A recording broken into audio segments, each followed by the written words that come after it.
and welcome back to the Thrive in Life and Business podcast. I am your host, Tara, and I'm the founder of The Thriving Businesswoman, a business that I'm really excited to bring to you today, and a business that's come out of a whole bunch of life changes and challenges. And today we're doing something a little bit different, and I'm delighted to be joined by one of my best friends, amazing humans, a fellow business owner, Danielle Holmes from Black Nova Designs. Thank you for being here. That's all right, no problem. Shall I apologise in advance for all the questions I'm about to ask you? The questions, the swearing, the tears, the emotions, the everything, the fucking rawness, okay. Basically. We started early with the swearing. Well, you know, let's get it in there early. Okay. People know what to expect here. That's true, they know you. Yes. Well, they might think they know you until now. Yeah, it's been a bit of a transformation. It's been a bit of a journey over the past 12 months. Obviously, you've been by my side through all of it. I just wanted to kind of bring you on and have a conversation about what has happened in life and business. I hope it's going to help a lot of people who might be going through some changes or some challenges, and just really hope that it might just give a bit of context to the change in my life direction. And I thought, who better? I had this random inspired idea when I was out on a walk, and I messaged you. I was like, Dee, I've got an idea. Please, can you do this with me? So thank you. It really means a lot. That's all right. No problem. So, from the beginning. I mean, the beginning was quite a while ago. You started in business 10 years ago, right? Yes. So give us a quick recap of where it started and what your goals were back then. So I fell into the world of business back in 2015 and started working as a journalist. It was a role that I managed to talk my way into by offering to write a blog for somebody. Shock. And suddenly I was working as a journalist. I was being a social media manager, and I was just absolutely loving life, loving business, getting a lot of clients through word of mouth. I was very much in my if you don't ask, you don't get era, and say yes and figure it out. You know, those were my two life mottos, and I still live by those today. And then as the years progressed, I went more into PR and marketing, then fell into the world of coaching when somebody asked me to teach them social media. Fell into the world of mindset back in 2018 when I signed up for a coaching program that I thought was going to be all strategy and sales and funnels and ads. And the whole year was underpinned by mindset. I just remember thinking, this is ridiculous. Like, what is this? What's this got to do with me growing a business? Woo-woo stuff that people talk about. This woman was telling me to meditate. I'm like, sweetie, I live on a farm. It's not going to happen. But honestly, that work truly changed my life in 2019 and 2020. And through my own mindset journey and the mindset practices that I live by, embody, and now help a lot of my clients with, manifested seemingly everything, and manifested so many things, and a stable, office, a farm, a hot tub, manifested everything. And that was a bit of a turning point. Yeah, because about a year ago, things changed, or you felt like things were changing and you weren't quite feeling yourself. Yeah. So how did that come about? Was that because, you know, a lot of us feel like that sometimes, right? We go through life and we're like, oh, things just don't feel normal. Or, you know, you might look online and think, oh gosh, is that really their life? Is their online life looking like their, you know, real life? Are they really happy in real life? And you weren't. No. And I think I'm such an achiever. I'm such a doer. I like doing things. I like setting myself goals. I like smashing goals. I like doing and I like achieving. And it just got to a point last year that I was waking up every single day in a house on a farm with a then husband that I manifested, and it just wasn't what I wanted anymore. And I kind of realized that actually a lot of that life that we had worked towards and a lot of that life that together we had manifested was going actually against a lot of my core values. And to be honest, when I started the business, when we moved to that farm, when I got married, I didn't know anything about values. I didn't know what they were. I didn't know that they're actually the thing driving a lot of our decisions, a lot of our goals, a lot of the things we really want to work towards. And I just started to feel really trapped. You know, I love freedom. I love flexibility. I love travel. I love going to events. I love going to see my clients. I love traveling the country. I love spending time in my car. Yeah. And I just suddenly felt quite trapped. Well, there was a lot of things that, you know, as you say, we've been on this journey together, and I would ask you to come out, we'd go and do things, and your answer would, from being yes an awful lot of the time to being no, I can't. And, you know, so even from an outside point of view, it's difficult to watch someone go through that and have no idea what's really happening. Yeah. And I just kind of felt like I had all of these goals and dreams and visions of things I wanted to do. And, you know, my ex-husband Si and I had a joint business together. We had a farm shop that had been growing and growing and growing over the 3.5 years. But it just felt like there were so many things that were just constantly holding me back. And I felt like I couldn't reach my full potential. I couldn't really do what I wanted to do. I couldn't make the money I wanted to make. And it just felt like any time that I would progress a bit, I was always being like pulled back down. But would it be fair to say that maybe from somebody looking from the outside in, that you had everything you wanted? Yeah. And I remember I said to a couple of my friends at the end of 2024 that was my decision. They're like, yeah, but you've got everything. Like, yes, I had built my horse a dream stable. Like, it was fucking massive. Yeah. And I, you know, designed it so that you can open the gate and he'd go straight out into his field, and it was right next to my garden. I had this gorgeous garden office that was a big dream of mine. I had the car on the drive. I had a hot tub. We had no neighbours. I had the most epic sound system in the house. And the lights. Had the laser lights. And the lights. Had this second business. Yeah. And I'd put stuff on Instagram, and yeah, it looked like everything was perfect. It genuinely did. My friends couldn't get their head around it. They were like, yeah, but you've got everything. I'm like, but I'm fucking unhappy. And that was a real moment, I think, of actually realising that the things are great. And like, I've still got my car. I love my car, but all of those things didn't make me happy. That's huge though, right? Like a lot of people would think that things will make them happy. You know, there is a saying that money can't buy happiness, but then, you know, sometimes it enables happy experiences for sure. It enables a few other things. But actually, it turns out this wasn't really about money at all anyway. It's more about working out your real goals or your values. Yeah. And your values weren't to be stuck in the same four walls. No. For forever. No. And it was a really big, scary decision. You know, I had an ex-racehorse who was 22 at the time last year. And I genuinely thought he'd live out his days at that farm. Like, well, he didn't travel very well. You know, so moving him was also a big, you know, because you loved him, but he didn't travel very well. I recall you telling me that. No. So the thought of even moving him, never mind yourself, was enough to make you think, maybe I shouldn't. Maybe it's all too much to go somewhere. Yeah. Maybe this is the wrong decision. Maybe it's the right decision, you know. And yeah, what was the turning point, I suppose, to say, okay, I need something different? It was so hard making the decision. Like, I sat with it so much, and I went round and round and round. I'd speak to a couple of friends occasionally about it. You know, I voiced to you that I was unhappy. Yeah. But I don't know if I ever really let on how I felt behind the scenes. And I started to almost think about, like, okay, well, what would I do? Like, how would I find somewhere for my horse? What would I do with my hot tub? What would I do with my office? You know, I'd spent so much money on that place, installing all of this stuff in a rented accommodation. And I just thought, well, what do I do with it all? And then I started to break it down. I thought, right, well, I could move my horse locally.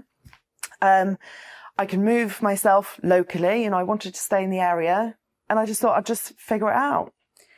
And I think that says a lot around, you know, sometimes we base our happiness on the obstacles that are in our way. And you were maybe thinking, okay, that's an obstacle, so maybe it's wrong. But actually, that wasn't it at all. They weren't even obstacles. They were excuses, maybe. Yeah. As to why you weren't making that leap that you maybe should have done before. Yeah. And it's hard to do those things, and to think that, because you know, like you said, what would your life look like if you did leave? That's a scary thought. And so unknown. Yeah. It was so uncertain. I hate uncertainty. Like, I hate it. And suddenly I was going into a life of uncertainty, because I didn't know where I was going to live. I didn't know where my horse was going to go. I didn't know what was going to happen with the farm shop. I suddenly had so much uncertainty in so many places. But I just had to make a decision and be certain it was the right decision, even though it was really fucking hard. Was there a part of you, though, even though you'd made that decision, that was maybe a bit sad? That you sort of left the life that you thought you wanted? Yeah, and I found that really hard to deal with. So I left in February 2025 and moved my horse to a lovely local farm. And we'll come on to that in a second, but he was suddenly found dead in his stable. But I think since I moved out, I then found myself in a new relationship quite quickly. And I think there was just suddenly so much change. And in the back of my mind, I was like, it was my decision to leave. It was my decision to sell all of my things, to move my horse. It was the right decision for me. And then I felt bad and I felt sad because I was suddenly grieving the life I thought I was going to have. Well, because it was the life you thought you wanted. Yeah. And the life I genuinely thought I was going to have. Yeah. And to suddenly not have that. And I moved in with my mum and my horse moved to another yard. And to suddenly have these things that were so different. And I don't think I really took it in for a second. No. And I remember there was a point, I think it was in sort of April, May, when my mum said to me something about Kiwi, my dog, and she said, her whole world has been turned upside down. And I don't think you realise that. And she was like, as has yours. And that hit me like a fucking ton of bricks because I'm like, shit. Well, you just kept going. I remember, you just, when you moved out, we moved all of your stuff. That damn bike of yours. I love my exercise bike. I'm grateful you helped me move it. It just, I don't even remember where I was going with that. Yeah, I do. You just carried on going. Every day you, rather than digesting what you were going through, you fought through and you went into, what people now call like survival mode. And you just took every day as it came and you were, as you say, in a new relationship. So you were making the most of that and believing that was your new happy. Yeah. When in fact, it possibly wasn't. But we've all heard of these things, right? The bounce, what is it? A bounce back relationship I can't remember what they're called. Anyway, they're called something I can't remember now. But that obviously ended. And then you did start to process what's going on and you did sort of hit rock bottom, didn't you? Yeah. So I think, I moved out in February.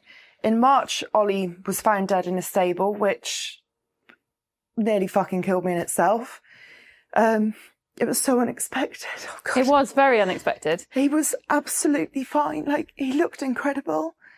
It was a lovely place. It was wonderful. Like, I've known the lady for so long. And he was just found dead. So I think he had a heart attack in his stable. Maybe he thought, my mum's moved on, I'm okay. Oh. So that happened in March. And then I think April and May, I was in this new relationship that was fucking epic at times, really fucking shit at other times. Genuinely thought it was going to go somewhere and we were going to make something. Yeah. But behind the scenes, my business was starting to crash massively and clients were leaving my membership. It's built in a way that people can come and go whenever they like. That's how I wanted it to be. But clients were leaving my membership. Clients weren't re-signing. Clients that said they were going to invest and then didn't. Clients were telling me they had no money. They were cutting their marketing budgets. It was just all around me. My business was crashing every fucking day. And I just tried to hold it together. And I tried to just put on this brave face. Remember someone said to me at Badminton Horse Trials, how's business? And I nearly fucking cried. And I was like, it's okay. I was like, fucking hold yourself together. Don't let on what's going on. And it just kept getting worse and worse and worse. And I really realised that I attach a lot of my worthiness to my business and to my success. Yeah. It's my purpose in life. It's the thing that I love more than anything. It's me. It's everything that I am. But in that period of time, you weren't you. No. And you can look back on that now and see it. But at the time, the energy wasn't the same. The vibe wasn't the same. No. You weren't you. You were just... I was just going through the motions. Surviving what you thought was your new day to day.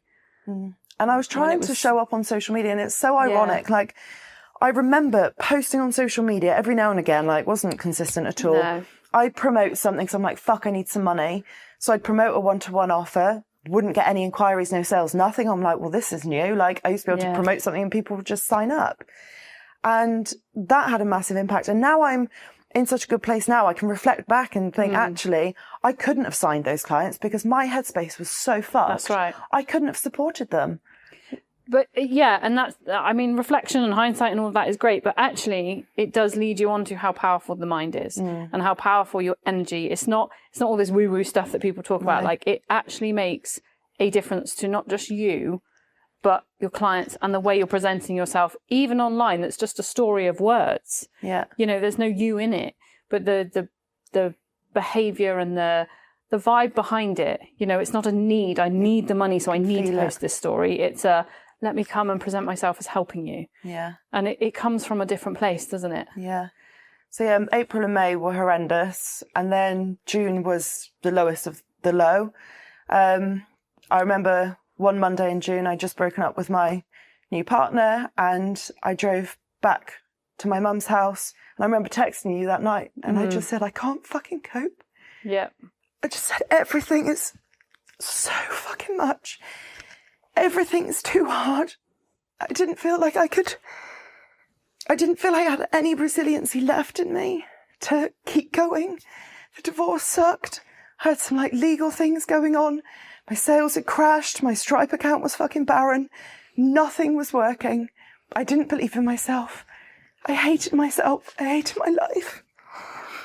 And I just remember texting you, being like, I don't fucking know. I don't know how to keep going. Oh, God. But you also did something else, didn't you? Yeah, so that night, after a bottle and a half of wine, I took an overdose. I took a whole bunch of sleeping pills. Because I just didn't feel like I could keep going. And I felt like such a fraud, like I'm a fucking mindset coach. Mm-hmm. People pay me to help them with their mindset. And I've got a whole bunch of qualifications. I've got a #1 best-selling book. I'm like, people call me the mindset queen. And yet mine was so bad that I felt so much shame. I was like, I don't know. I don't know how to go on. I didn't see a way and I didn't want to be a burden. Mm. I've got incredible friends, much like yourself. Great family members. And I didn't feel like I could turn to anyone. It was just a desperate cry for help. And I hate that I did it. But it happens. Mm. And actually, you know, as it was the turning point to what's now become your biggest comeback. Yeah. Not to say that that's recommended in any way. No, God, no. That is not how we start a comeback, but it has been for you. No, it's not the sign of what you should do. It's a sign to fucking change something. Or ask for the help. Yeah. But at the time you didn't know what help you needed, right? No. And so there were a lot of things that changed from that point. Yeah. So firstly, I woke up unconscious on the bathroom floor. I was like, what the fuck? I had a shower, got into bed, and I don't think I really knew what was going on. I felt very wobbly and spaced out. It was 1:30 in the morning, and I got back into bed. And I woke up the next morning. My mum came into my bedroom. She said, what happened? Were you ill in the night? Mm. And it all fucking came flooding back to me. And I said to her, I just cried. I said, no, I took an overdose last night. And I don't think she knew what to do, understandably. She told me to ring my doctor, and I tried, and they were a bit useless, I won't lie. She then said, I'm going to ring my doctor. I'm going to drive you there. We're going to go and see a doctor. And I was like, okay. Mm. So I stayed in bed until she drove me to the doctor. Mm. And I sat in this waiting room and I was like, oh God, I don't know what to say. What do you say? And I remember my mum was wanting to get me registered at her doctor practice. And the lady behind the reception said, do you want to fill in a paper form or do you want to fill in one on the website? And I just cried. And I just looked at her and my brain wouldn't work to the extent I didn't know what to say. I didn't know what the answer was. It was such a basic question. I was like, I don't know. And I just looked at my mum and cried. I was so broken. So I then went in to see the doctor, told her what had been going on, and I was just sat there in floods of tears. I could barely speak. I was just shaking. And she prescribed me antidepressants, which compounded feeling like a failure, to be honest, because I'm a mindset coach, for fuck's sake. Mm. I've supported clients who have got their mind in such a good place that they've stopped relying on them and needing to take them. And she just said it will just help you. It's short term. It just sorts your brain balance. She said you won't be on them forever. Yeah. They're just something that I think you really need right now. And I was like, okay. So I started taking them. I then spent 3 days in bed. I then went to your house for picky bits on the Thursday night. Yeah. I can't believe you remember it was a Thursday night. I don't even remember what day of the week it was. I don't know why I remember it was a Thursday. I just remember dates and things. You've been to get my bike. Yes. And I went to your house, and that was the first time I'd left my bed since Monday.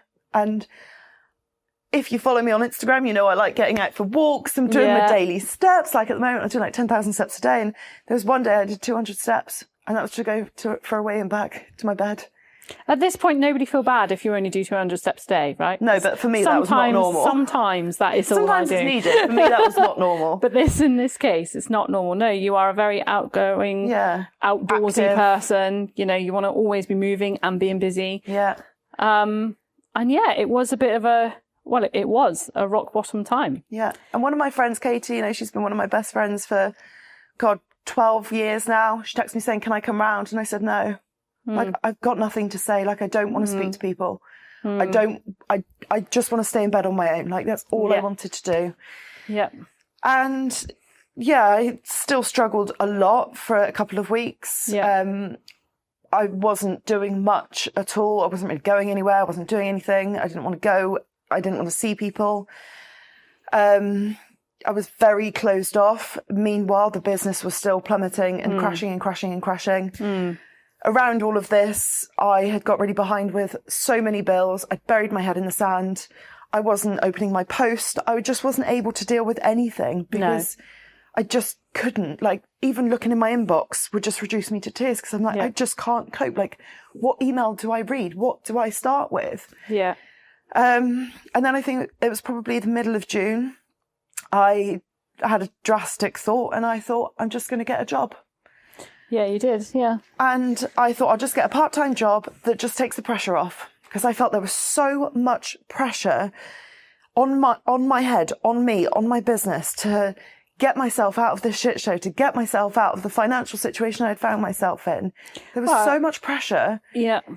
And it was putting me in such a place of like fear and worry and lack every single day. I was like, I just need to get the pressure off. So that was the point. I thought I'll just apply for a job.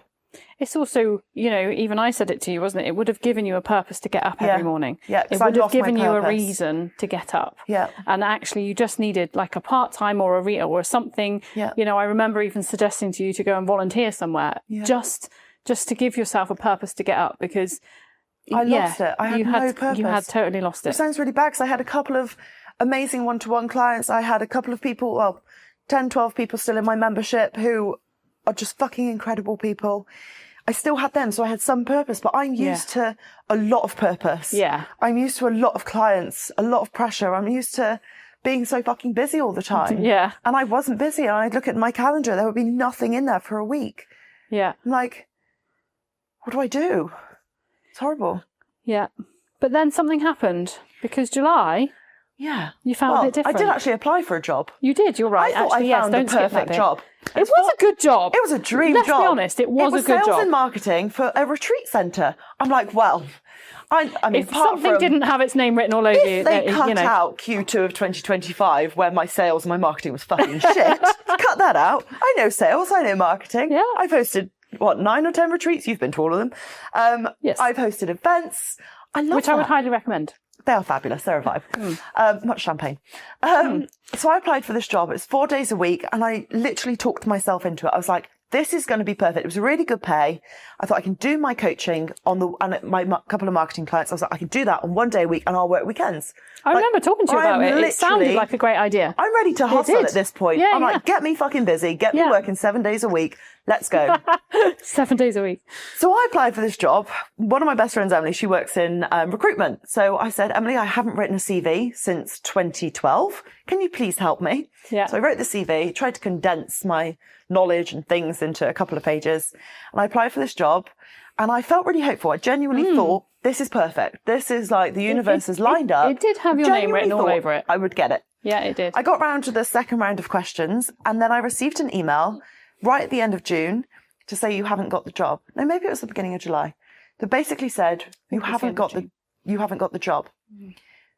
But there was a massive shift between me finding that job middle of June and me finding out that I hadn't got it. And I started to find my buzz, my mojo, my momentum. I started to think, fuck it, I'm going to make this be one of the best comebacks of all time.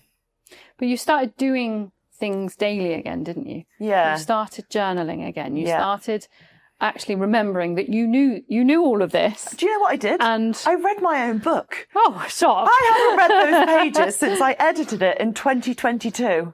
Yeah. I haven't read them. And so many people have said, God, I know so much more about you. Haven't read that. And, oh, it's changed my life. One of my clients keeps a copy in her handbag. It's like her lucky charm. So I was like, I'm going to read my book. So I read my book. And I felt really emotional how in my power I was when I wrote that in 2020. Yeah. I was unstoppable. Yeah. Absolutely unstoppable then. I hosted an event at the end of June. Yeah. A 10-year anniversary event. And then had a panic attack straight after it. And that was a real wake-up moment. I was like, I've got to get myself together. Like, my income in June was £2,000 and it hadn't been that low for 10 years. Like, it literally plummeted. Used to do 25 grand cash months. Yeah. And I went to 2 and I was like, fuck, this is hard. So I made a decision after that panic attack when I realized I can't keep getting triggered by things. Like, I'd even get triggered by an avocado. I'd get triggered by Waitrose. I didn't mean to laugh. I'd get triggered by avocado. the Shell garage. So many things that had so many fucking memories to them. Everything was triggering me. Right, so if anyone's thinking of a birthday present, avocado's not it. I eat avocado every day. Okay, I had to stop being triggered by it because I love avo. All right. But yeah, so I had that panic and attack. Pomegranate seeds, actually. Oh, I love those. They're alive. Sorry, that just reminded me of your lunch on Instagram yesterday. Oh, so good. So yeah, end of June, I knew I had to get myself back together. And I kind of said to myself, I want this to be one of my greatest comebacks. Oh, one other funny thing. So I applied for that job, found out I didn't get it. What's really hilarious is that I've spent a decade since I started my business telling people I'm unemployable. Oh, yeah, you said Turns this out to I me. literally am. Like, I put my heart and soul into that job. I wrote the best CV, the covering letter. It did have your name written all over it. Like, I remember discussing it with you, and I didn't get it. The timing was perfect. Yeah. So I've joked for 10 years I'm unemployable. Turns out I genuinely am. But end of June, Monday the 29th of June, I was like, I've got to get myself together. And I started doing everything that changed my life back in 2018 and 2019. Which was mindset work, people. Mindset work is the fucking thing. Specifically. I got myself back into strong routines. So I lost all routine. You know, I used to get up to do my horse and open the farm shop. I lost all of that. So I got myself back into a routine of getting up every single day. Started getting up at like 7:30. Now I get up at 5:55 because that's just mad. Just loving it. And I started doing my morning routine. And I've actually designed morning routine notepads for my clients. And I thought, I'm going to fill one in. And I wrote on Monday the 29th of June, one of the questions there says, how do you feel right now? And I put something like, I feel really shit. Like, I'm really worried, I'm really anxious. My business has dropped massively. I don't know how I'm going to get through this. I don't know what's going to happen. I'm going to find a way. You know, I just thought, how am I going to get through this? I don't know. One of the other things that I wrote was, how do I want to feel? And I said, I want to feel proud and successful again. Because I didn't. Like, I didn't feel any of those things.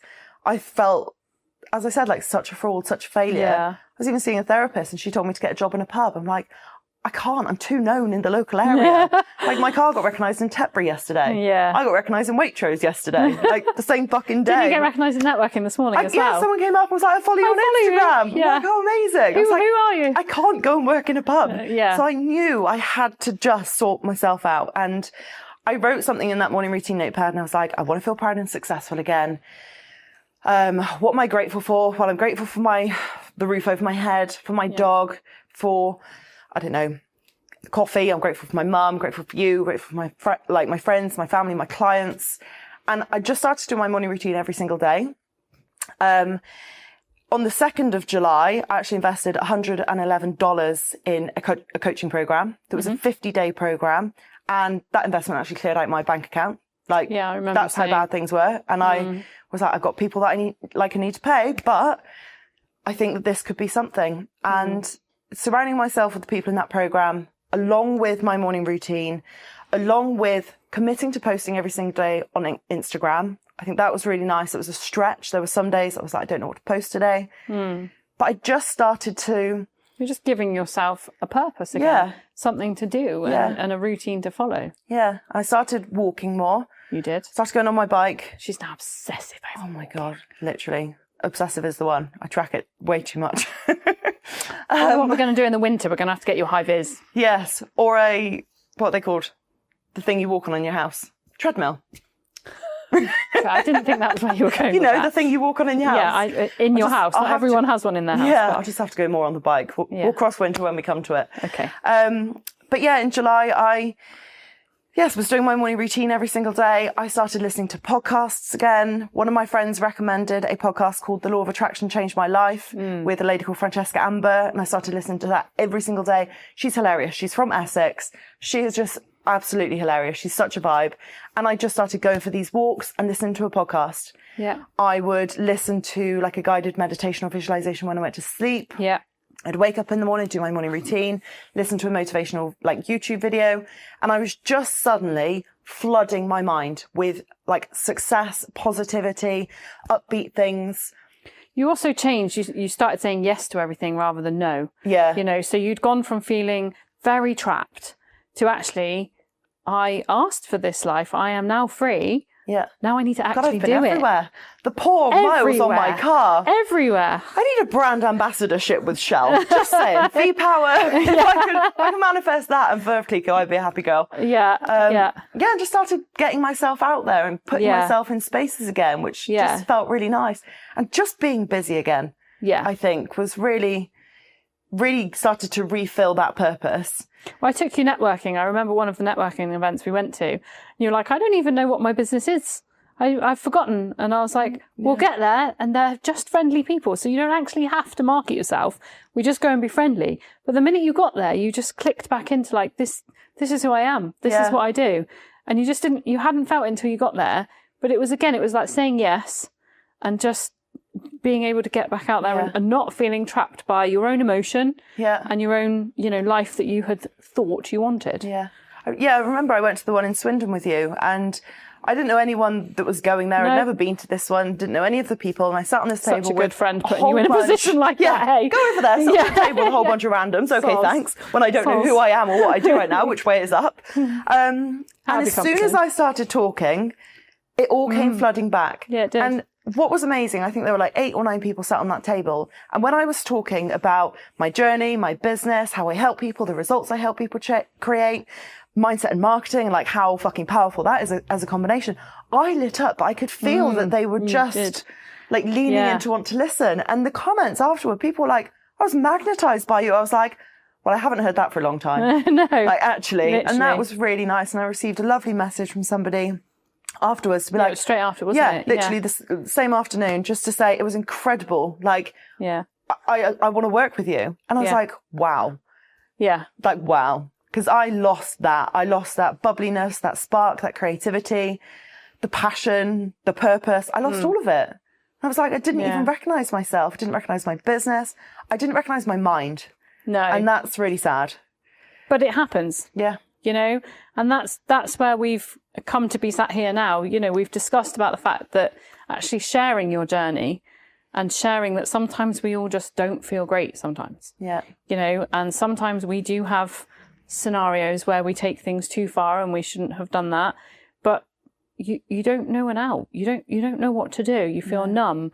And hopefully by sharing what you've gone through, you might actually be able to say to somebody, it's going to be okay. Do you know, if it helps one person, that's a win. And actually, I shared a bit of the story on Instagram. I think, I can't remember when it was. I think it was around July time you started sort of opening up a little bit about it. End of July. Yeah. And I just got into this habit of just sharing what I was up to behind the scenes. I was just posting every single day on Instagram. I didn't care what I posted. I was just taking people behind the scenes. I was just posting whatever I wanted, and that felt really fun. And there was one day that I decided to kind of tell a little bit, and I basically put this reel together, and the first clip was a video of me crying. So I took this video in June when I was at rock bottom, when I would just cry all day, every day. My lashes were a mess. Didn't have any nails on. Priorities, lashes. Priorities. And I took that video because I think there was a part of me deep down that wanted it to be part of a comeback. And I didn't know at that point, like I was still in such a bad place at that point. I'm mid-June. But I think I took that video on like the 16th of June or something. But deep down, I was like, I'm going to make this be a fucking epic comeback. Yeah. And I put this reel together at the end of July and basically said, you know, I left my marriage, I left my home, I sold all my things, I had a new relationship, it was fucking amazing and fucking shit all at once. That then ended, my horse died, my business plummeted, my clients were leaving, my mental health was fucked. And I'm starting to come out the other side. And I started to share that story. People messaged me and said, is Tara okay? Or is she like, is this real? Like, what is this fuck? real? Like, I was like, oh wow, how do I go back and be like, this is what's happened. Sorry. Yeah. You know. But the conversations that opened up were phenomenal. Yeah. And honestly, I wrote this caption, it's pinned on my Instagram. I wrote this caption, I put this reel together, and I was shaking when I pressed publish, and I thought, is this a real big fuck up? Like, is this really detrimental to my life, my health, my business, my relationships? Like, is this really going to be a good thing? And the energy felt so big and heavy. I pressed publish, put my phone on silent, put it in my chauffeur pocket, and just went out for a walk. Yeah. And I was like, I just need to move. I just need some fresh air. I just need to move my energy. And I literally got a few steps across the first field I walk across, and then I took my phone out to take a picture of the view, which I really like to do. And I just said, stunning. I needed to go for a walk just to clear the energy, because that was big energy. And by this point, I must have had 40 or 50 DMs. Yeah. The comments were popping off. Yeah. People were reaching out that were clients of mine 8-9 years ago. Yeah. That aren't even in business anymore, but they still follow me, from people that have followed me forever, but have never even spoken to me, from current clients. So many people reached out, and it was just incredible.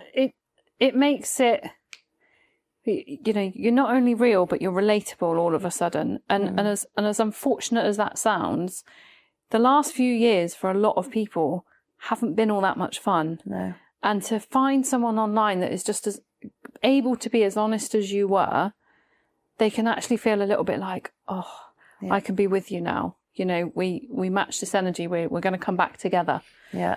And July ended up being a really good month for you. Yeah. So July was 5 times in sales what June was. Yeah. August was 7. September, what is it, the 9th? We've already smashed July's income, which is amazing. You had an amazing photo shoot for a rebrand. Yeah. Or for the rebrand, rebrand that when this goes live is now out in the world. The Thriving Businesswoman. But that London photo shoot and those videos, like, if that isn't the comeback vibe that everyone needs, insane. Just like walk me through how you felt when you were going to that. So I was booked back in April. I was booked to speak at an event in London, in Chelsea, for a private members club that I'm a part of. And I said yes at the time, being like, the stage is away. I'll be fine by then. Didn't realise I was going to be quite on a roller coaster. Yeah. And I just kind of thought, I just wanted to kind of make it a bit of a special occasion. And I remember popping a message in the WhatsApp group that we're in for this private members club saying, is anybody attending that could film? You know, are there any film crews, any photographers or videographers that can basically just film this talk for me? And one of my amazing clients, Gemma, who's actually in the Cotswolds, she said, I'm attending because I didn't want to miss any Tara vibes. I can do it. My company, Perfect Creative, can do it. I was like, amazing. Yeah. So said yes, started planning the outfits. And I just started thinking, like, I want to take this business to the next level. Like, I'm done playing small. I'm done just wafting along. I'm like, I really want to be like next level. Yeah. And I said to her, this is the vibe. And I sent her some reels that I found on Instagram. I was like, I want to like take everything up a notch. Yeah. And I sent her a whole bunch of content. And we spent a whole day. We went to an incredible furniture shop called Timothy Alton, and it was incredible. They gave us a bottle of Veuve Clicquot. Like, there was all of these incredible props and these furniture pieces. It was so amazing. And that whole day felt like the next level up. It did, yeah. And I remember being on the train. Did I get the train home? No, that was when I couldn't get back. That was when you were stuck. So I got stuck. All the trains couldn't come back to the West Country. This is a good, that's true, yeah. And I had planned to get the train back to the West Country. And I went to Paddington and the trains weren't going past Reading. And I remember messaging you being like, I can't get home. It was 9 And we were o'clock like, at well, night. we'll come and get you. Yeah, you're But like, it get would- to Reading, we'll come and get you. Yeah, It's like, it'd yeah, been but like you're not midnight going to by get then. there till like 11 No. by the time I get in. I was like, that's ridiculous. I said, I'm just going to book a hotel. And like, it just felt like a real moment It of was. freedom to be able to do that, to not have to feel like I have to rush back for something. Kiwi was with my mum. She was fine. And I just thought, I can just book myself into a hotel. And that It felt was- almost like the icing on the cake of like, I'm a fucking businesswoman who can do this. Yeah. And I that remember just- texting you being like, this is the universe going, This is here what you you go. wanted. Here's the freedom. Yeah. Now This is what book you it and do wanted. it. Yeah. And you were like, oh yeah, Yeah. I'm not trapped. I don't Yeah. have That's to come amazing. home. There was an espresso machine in the hotel room. Yes, It was a vibe. Absolute Yeah. vibe. I was Yeah. so here for it. Yeah. But yeah, that content, I think that really helped me step into the identity of the It next is level incredible. person. Incredible content that was video. Like yeah. the vibe of the videos, you couldn't have got more spot on. Yeah. And actually, I've got a folder on my phone called My Comeback. Yeah. And I've got screenshots in there of my Stripe account. You know, there were weeks in Stripe where I didn't have a single payment going in. Yeah. And at the point of recording this, I think there's been 21 days and I've had a one day where there hasn't been a payment going to my Stripe account.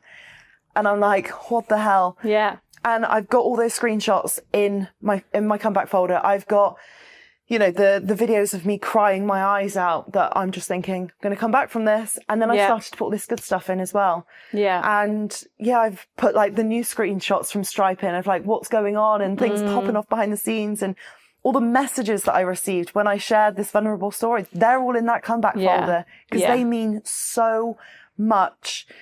And then I also have a little journaling exercise I did at the end of August. And I basically journaled on what July and August had been and how blown away I was that I'd blown my own mind that much. Yeah. And I'm getting like a bit into like analysing things, tracking things, data, in case you hadn't You've gathered. always loved a bit of data. And at the end of August, I thought, I wonder how many months I've had that are bigger than £10,000 cash in my business. Mm-hmm. Since 2019, I've done 35. Some of those were like 20k months, 25k months. And truthfully, the one in August is the best of 35. Wow. Because That's it a comeback. means so That is a fucking comeback. much. Like, That deserves champagne. I mean, If anything, if ever, There was a that time. wasn't the time to celebrate. What a comeback. What Yeah. an amazing way to change the vibe. It's not just the money, it's the vibe, it's the energy.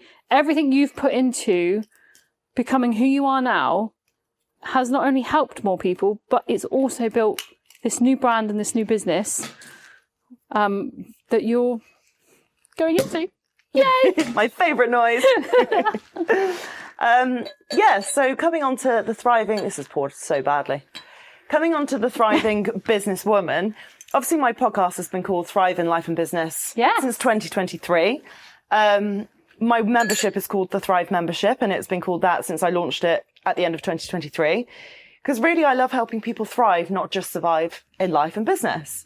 And you've lived it. I'm literally fucking living it right Lived now. So who better to come to for that sort of help and advice Got to top yourself up, lovely. than you? Yeah. And, you know, Sparkly nails to match. thriving it's about everything, but it's about your business, your brand, your life, your content, the offers you have, how you feel when you wake up in the morning. And do you know all of it starts in your mind? Actually, it doesn't all start in your mind. And thank you also from the bottom of my heart for being there. I couldn't have got through the past 12 months without you. Oh, bless Truthfully, you. I Well, couldn't. I'm so cheers. grateful. Cheers, Cheers. lovely. So here's to the thriving businesswoman. Yeah. And the rest of 2025. Oh my God. It's going to so be the much best to do. year so ever. much to do. Best year ever. Yeah. No, I'm very Amazing. excited. And Well done. actually, stepping off a month-long challenge in October with 31 to Thriving. Amazing. 31 days of me chippering away, bringing high vibes, positivity, action, mindset shifts. I might mute you. The audacity. You need to be in there as well. I'm going to be It's going to be there. epic. I know Can't I'm wait. going to be there. That's a total, I joke that I'll mute you, but but we both know I would not because we actually do push each other. Yeah. To We get do to where we message wanna each do. other every day, being like, Yeah. right, we're going to fucking crush it today. Yeah. Let's And it have makes some a epic difference. Sales. It does, doesn't it? bringing that energy at the beginning of the day does make a difference. Yeah. But you have to believe it. Yeah. And that's where working with you helps. Yeah. Well done for sharing. Thank you. And I honestly, open to any messages, comments, questions. I know it's quite a big thing to share, but I wanted to do it because I thought if it helps one person, to me, that's a win. Yeah. I thought, who better to help me tell the story than you? Cheers to that. Let's have another cheers. Thank you so much. Well done. We're done. The end.